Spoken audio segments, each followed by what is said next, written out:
بھارتی حما پر پاک army, navy اور سندھ رینجرز کی وردیاں، سمز اور دیگر پاکستانی چیزیں خریدنے والا اعجاز ملا گرفتار۔ وفاقی وزیر اطلاعات عطا تارڑ اور وزیر مملکت داخلہ طلال چودھری کی نیوز کانفرنس۔ عطا تارڑ نے کہا کہ آپریشن سندور میں ناکامی کے بعد بھارت نے پروپیگنڈا آپریشن شروع کر دیا۔ بھارت نے اعجاز ملا نامی پاکستانی مچھیرے کو گرفتار کیا، پاکستانی اشیاء خریدنے کا ہدف دیکھ کر واپس بھیجا۔ ان اشیاء میں پاکستان آرمی، نیوی اور سندھ رینجرز کی وردیاں شامل تھیں۔ طلال چودھری نے کہا کہ بھارت مارکہ حق میں شکست کی خفت اس طرح مٹانا چاہتا ہے۔ پاکستانی وردیاں، سگریٹ اور سمز خریدنے کا مقصد واضح ہے۔ اعجاز ملا کا اعترافی بیان بھی سامنے آ گیا۔ اس نے کہا کہ بھارت نے اسے سمندر سے گرفتار کیا، لالچ دیا گیا، گرفتاری کا بھی خوف تھا، اس لیے تیار ہو گیا۔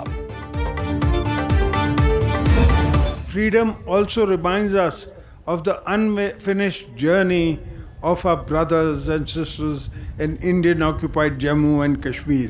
The people of Gilgit-Baltistan have marched shoulder to shoulder with the rest of Pakistan. You have guarded our borders, advanced our progress, carried our flag to the world's highest peaks. Bharat میں مسلمانوں کے ساتھ ظلم کا بازار گرم ہے۔ مقبوضہ کشمیر طویل عرصے سے بھارتی تسلط کا شکار ہے۔ صدر مملکت آصف علی زرداری کا گلگت بلتستان کے 78ویں جشن آزادی کی تقریب سے خطاب، کہا کہ آپ کی بہادری کو کبھی فراموش نہیں کر سکتے۔ گلگت بلتستان کو دیگر صوبوں کی طرح ترقی یافتہ دیکھنا چاہتے ہیں۔ سی پیک پاکستان کی ترقی کا مظہر ہے۔ گلگت بلتستان کو اپنی ایئر لائنز ملنی چاہیے۔ صدر آصف علی زرداری کا گلگت پہنچنے پر پرتپاک استقبال۔ گورنر مہدی شاہ نے صدر مملکت کو روایتی ٹوپی پہنائی۔ وزیر اعلیٰ حاجی گلبر خان نے خیر مقدم کیا۔ صدر آصف علی زرداری کا پریڈ کا معائنہ۔ پاکستان کی شان گلگت بلتستان، 1 نومبر 1947 گلگت بلتستان کی ڈوگرا رات سے آزادی کا دن۔ گلگت اسکاؤٹس اور مقامی جانبازوں نے کئی گنا بڑے دشمن کو شکست دے کر آزادی حاصل کی۔ گلگت کی فضا میں پہلی بار پاکستانی پرچم لہرایا۔ گلگت بلتستان کی آزادی کی مناسبت سے ISPR کا خوبصورت نغمہ جاری۔ نوجوان گلوکاروں کی آواز میں وطن سے محبت کا والہانہ انداز۔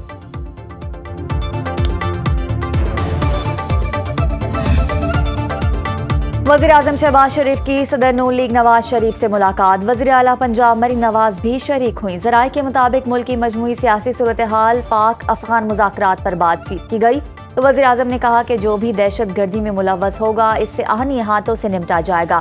پوری توجہ ملک سے انتہا پسندی کے خاتمے پر ہے۔ نواز شریف نے کہا کہ پاکستان پرامن ملک ہے، تمام مسائل کا حل بات چیت کے ذریعے چاہتا ہے۔ دہشت گردی کے خلاف افواج پاکستان نے لازوال قربانیاں دیں۔ عوام کے جان و مال کا تحفظ نون لیگ کی اولین ترجیح ہے۔ وزیر اعظم شہباز شریف کی مالی سال 2025 میں 5.9 ملین ریکارڈ ٹیکس گوشوارے جمع ہونے پر FBR حکام کی پذیرائی۔ وزیر اعظم نے کہا کہ FBR میں میرٹ کی بالادستی کو اولین ترجیح دی۔ ٹیکس نظام کی اصلاحات سے مثبت نتائج وصول ہو رہے ہیں۔ تورخم بارڈر 20 روز بعد غیر قانونی مقیم افغانیوں کی واپسی کے لیے کھول دیا گیا۔ لنڈی کوتل ہولڈنگ کیمپ سے ٹوکن لینے والوں کو افغانستان داخلے کی اجازت۔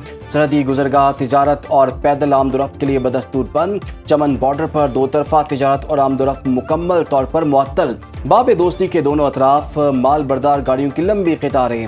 تاجروں کو روزانہ کروڑوں روپے کا نقصان۔ افغانستان میں پھنسے 5000 پاکستانی تاجر بارڈر کھلنے کے منتظر۔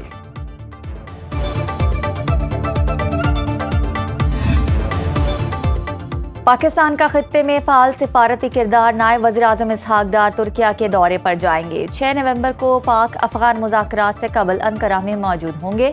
ترک وزیر خارجہ حاکان فیدان کی دعوت پر اسحاق ڈار کا دورہ ترکیہ طے پا گیا۔ اسحاق ڈار غزہ کی صورتحال پر وزراء خارجہ کے اہم اجلاس میں شرکت کریں گے۔ اجلاس میں 8 ممالک کے وزراء خارجہ شریک ہوں گے۔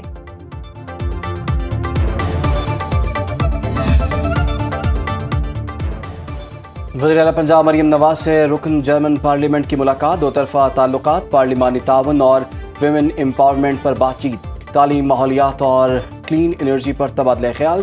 مریم نواز نے کہا کہ فلڈ کے دوران اظہار یکجہتی پاک جرمن دیرینہ دوستی کا عکاس ہے۔ پاکستان اور جرمنی جمہوریت اور پارلیمانی طرز حکمرانی پر یقین رکھتے ہیں۔ پاک جرمنی تجارتی حجم $3.6 ارب تک پہنچنا خوش آئند ہے۔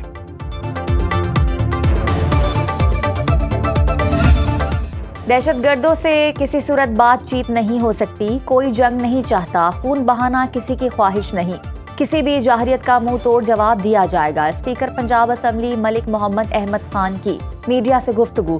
कहा, पाकिस्तान ने भारत और अफगानिस्तान से दहशत गर्दी के सबूत दुनिया के सामने रखे। अफवाज पाकिस्तान ने दिफाई बरतरी साबित की। कौमी और दिफाई मामलात पर मुत्तहिद होना होगा। सियासी जमातों में बातचीत ही मसाइल का वाहिद हल है। बदकिस्मती से असम्बली फोरम्स को एहतजाज का मरकज बना दिया गया। वज़ीर आज़म ने बातचीत के दरवाजे को खोला है, हमें बातचीत के लिए रास्ता देना होगा। खैबर पख्तूनख्वा हुकूमत का क़याम अमन के लिए सियासी जमातों का जरगा बुलाने का फैसला। वज़ीर आला सुहेल आफरीदी के सियासी रहनुमाओं से राब्ते। मौलाना फजलुर रहमान, अमीन मकाम और एमल वली खान से मुशावरत। सिराजुल हक, आफ्ताब शेरपा और मोहम्मद अली शाह बाचा को टेलीफोन। सुहेल आफरीदी ने कहा कि स्पीकर KP असम्बली सियासी रहनुमाओं को बाज़ाब्ता तौर पर मदऊ करेंगे, तमाम स्टेक होल्डर्स को साथ लेकर पायदार अमन यकीनी बनाएंगे। वज़ीर आला का रूरल इकनॉमिक ट्रांसफॉर्मेशन प्रोजेक्ट की सुस्त रवि पर इजहार बरहमी। मंसूबा फौरी तौर पर स्ट्रीम लाइन करने का हुक्म। कहा, मंसूबा गरीब आवाम की तकदीर बदल सकता है, कोताही बर्दाश्त नहीं। पाकिस्तान तहरीक इंसाफ के साबिक रहनुमाओं की जानिब से तहरीक चलाने का मामला। तहरीक पाकिस्तान के साबिक रहनुमाओं का बुज़रा से मिलने का फैसला। फवाद चौधरी की सरबराही में 3 रुकनी वफ़द मौलाना फजलुर रहमान से भी मुलाकात करेगा। मुलाकात में मुल्क की सियासी दर्जा हरारत को कम करने पर बातचीत होगी। फवाद चौधरी कहते हैं कि PTI से शाह महमूद कुरैशी, एजाज चौधरी और दीगर रहनुमाओं से मुलाकातें हुई हैं। PTI क़यादत ने सियासी कैदियों को रिहाई दिलाने की कोशिश की तायीद की है। कोशिश होगी कि हुकूमत एक कदम आगे बढ़े। तहरीक इंसाफ के रहनुमाओं से दरख्वास्त की है कि वो एक कदम पीछे हटें। सियासी दर्जा हरारत कम होगा तो ही मुल्क आगे बढ़ सकेगा।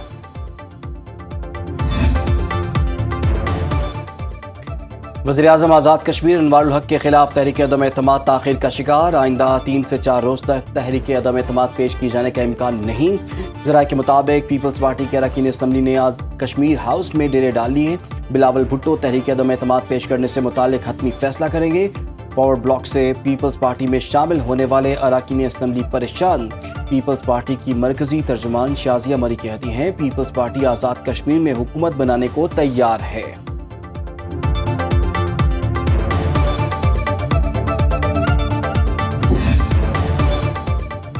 पंजाब में अब किसी गरीब और कमज़ोर की ज़मीन पर कब्जा नहीं होगा। वज़ीर आला मरीम नवाज ने कब्जा माफिया का मुस्तकिल रास्ता रोक दिया। वज़ीर इत्तलात पंजाब अज़मा बुखारी कहती हैं कि माजी में 40 साल मुकदमात का फैसला नहीं आता था। हर केस का फैसला 90 रोज़ में यकीनी बनाया जाएगा। मरीम नवाज निज़ाम को हकीकत में रियासत होगी माँ जैसा मॉडल बना रही हैं। पंजाब तरक्की और गवर्नेंस में बाकी सूबों के लिए रोल मॉडल बन चुका है। पंजाब हुकूमत ने Punjab regularization of service act 2018 खत्म कर दिया। नई भर्तियां बेसिक पे स्केल के बजाय सिम पे पैकेज पर की जाएंगी।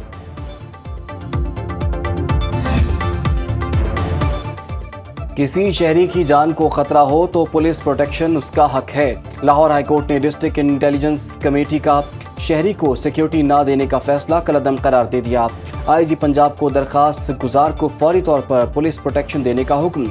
जस्टिस अमजद रफीक ने शहरी सैफ अली की दरखास्त पर फैसला जारी कर दिया। लिखा, आइन में शहरियों की जान का तहफ़्फ़ुज़ मशरूत नहीं बल्कि उसे हर कीमत पर बचाना है। रियासत को अपने शहरियों की जान बचाने के लिए हर मुमकिन इक़दाम का जज्बा दिखाना होगा। कराची में 24 घंटे के दौरान 4136 इलेक्ट्रॉनिक चालान। ट्रैफिक पुलिस के मुताबिक 2737 शहरी सीट बेल्ट ना बांधने पर चालान का शिकार हुए। 812 मोटरसाइकिल सवारों के बगैर हेलमेट सफर पर चालान हुए। 169 ड्राइवर्स को रेड सिग्नल तोड़ने पर चालान जारी। 157 ड्राइवर्स के खिलाफ मोबाइल फोन इस्तेमाल करने पर कार्रवाई। 116 अफराद के तेज रफ्तारी पर ई चालान हुए। 24 गाड़ियों का गलत पार्किंग पर चालान किया गया। सिंध में गाड़ियों की नंबर प्लेट्स बनवाने की तारीख में मजीद 2 माह की तौसी।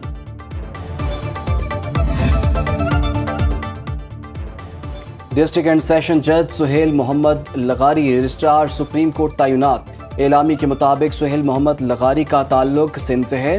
ग्रेड 22 के सुहेल मोहम्मद लगारी इस वक्त बतौर सेक्रेटरी सुप्रीम जुडिशल काउंसिल फराइज सर अंजाम दे रहे हैं। وہ اس سے پہلے رجسٹرار سندھ ہائی کورٹ کے طور پر بھی فرائض سر انجام دے چکے ہیں۔